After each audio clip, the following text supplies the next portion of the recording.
Welcome everyone to the Lofi Poli Sci podcast. I'm your host, Michael Pickering. That's right, Lo-Fi's and low fidelity, low quality, in your face, messy as can be global news show.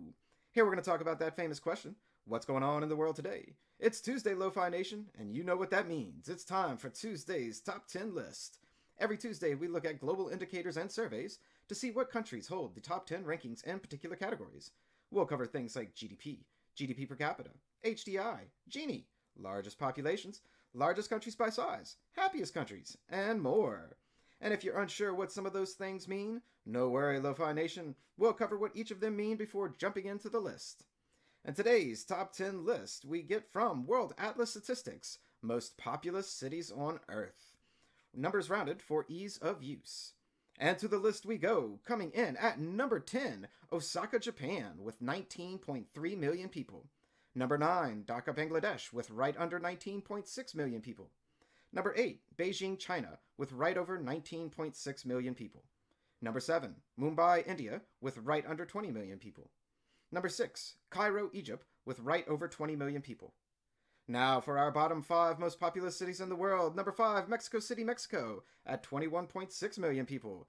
Number 4, Sao Paulo, Brazil, at 21.7 million people. Number 3, Shanghai, China, at 25.6 million people. Number 2, Delhi, India, at 28.5 million people. And coming in at number 1 most populous city in the world, Tokyo, Japan, at 37.5 million people. Congratulations to our top 10 cities for cramming lots of people into itty-bitty spaces. Now let's take a look at this list and see what implications we may find. Firstly, Japan, China, and India all have 2 cities each on this list. Furthermore, 7 of the 10 cities are found on the Asian continent. And you've probably already realized from previous top 10 lists that many of these are also in the list of largest countries by geographic size, largest countries by overall population, and some of the largest economies in the world by GDP. So what does this all mean? Simply put, large cities are places of international trade and commerce. Wherever lots of people are, more people go to that place for increased opportunities, or at least the hope of. Having 7 of the 10 most populous cities on Earth really may reinforce the idea that Asian financial markets are destined to pass up Western ones.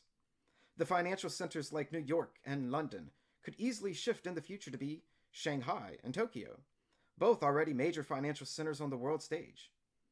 But as these cities continue to grow, and their countries continue to develop and trade, along with increased connectivity via China's One Belt, One Road initiative to increase regional and global trade route efficiency. All of this, people are the building blocks of it all. People are the markets. People are the consumers, the workers, the innovators. People are the power. The implications from this list is that with more people in these cities, Asian financial markets are set to increase their influence and power across the world moving into the future. And that's this Tuesday's Top 10 list. Please write in with your questions, comments, or requests of countries for our new segments or top 10 global list you want to see to Lofi Poli Sci at planetmail.com. That's Lofi, L-O-F-I, Poli, P-O-L-I, Sci, S-C-I, at planetmail.com. Always remember that Lofi Poli Sci is more than just me. It's the we that we be. Let me say thank you so much for listening. Stay safe, wash those hands, and I'll see you on the next episode of the Lofi Poli Sci podcast. Pickering, signing off.